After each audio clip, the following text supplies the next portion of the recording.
अस्सलाम वालेकुम। सुरदेसी शहंशाह लतीफ़ जे रिसाले जो 9 नंबर सुर आहे। सुरदेसी जी मुख़्तसर तशरीह।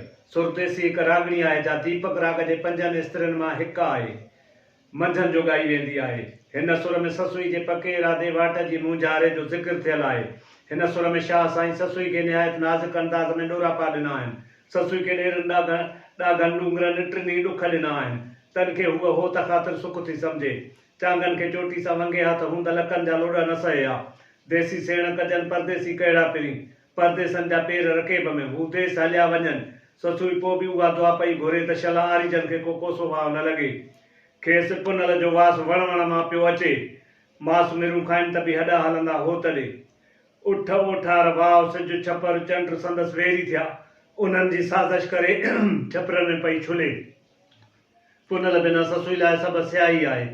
अहिड़ी तरह सालिक अॻियां सासे ॾाखड़ा रंज छो न हुजनि, पर हू दिलि न हारे थो, पर मिलनी जफ़ाउनि खे राहत सम्झे। जन खे को समर साण न आहे तंहिं सां हो त हमेशह साण आहे। मतिलब त जंहिं सालिक सभु कुझु छॾियो तंहिं रब खटियो। शहंशाह लतीफ़ जे पाक पेरनि पुठियां हलंदे मूं सुरदेसी में कुझु बैत ऐं वायूं चयूं आहिनि। तन मां मिसाल तौरु कुझु पेश करियां थो। देसी दिलबर कजनि औखा परदेसनि जा पूर।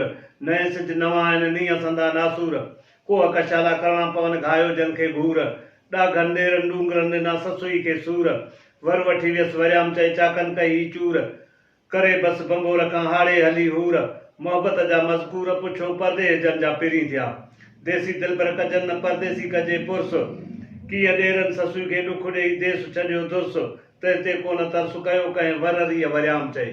अञा अर्ज़ु कयो त परदेसियाणी जी पारत तोखे पुनल ॼाम।